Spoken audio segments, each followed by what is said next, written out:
আমরা যার উদ্দেশ্যে মানববন্ধন করছি, তিনি নকলা থানা পৌর বিএনপির সংগ্রামী সভাপতি মুখলেছুর রহমান তারা তাকে গত স্বৈরাচার শেখ হাসিনা তার দূষণদের নিয়ে একটি মিথ্যা মামলা সাজিয়ে তাকে দীর্ঘদিন যাবৎ কারা অন্তরীণ করে রেখেছে। তাদের এই হীন উদ্দেশ্য যাতে এই নকলাতে রাজনৈতিক শূন্যতা দেখা যায়, আওয়ামী সন্ত্রাসীরা যাতে অবাধে চলাফেরা করতে পারে, এই উদ্দেশ্য করে তারা এই মামলাটা করেছে।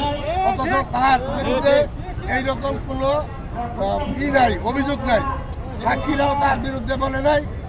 অযথা জোর জবরদস্তি করে কিছু সাক্ষীরা টাকা দিবে, অর্থের মুখ দেখে সাক্ষী দেওয়ার ব্যবস্থা করছে। আজকে এই নকলাবাসী তারাবাইয়ের নিঃশর্ত মুক্তি দাবি করছে। আর তারাবাই যখন 1971 সালে তারাবাইয়ের বয়স ছিল 10 বছর 2 মাস।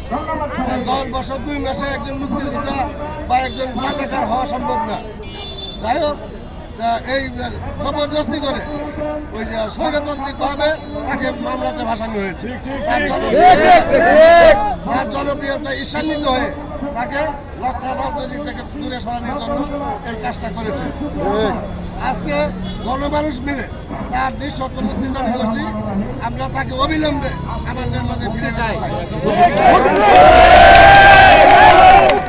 মুক্তি মুক্তি মুক্তি চাই, গায়ের মুক্তি চাই। আরে কভার দাও।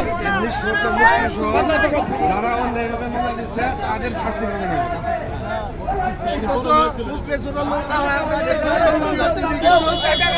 পৌরসভা নির্বাচন দেওয়ার ছিল, তার এই জনপ্রিয়তা ঈর্ষান্বিত হয়ে এই কাজটা করেছে। যারা করেছে এই দুষ্কৃতিকারীদের, সন্ত্রাসীদের বিচার চাই এবং তারা সাহেবের ক্ষতিপূরণ দাবি করছি।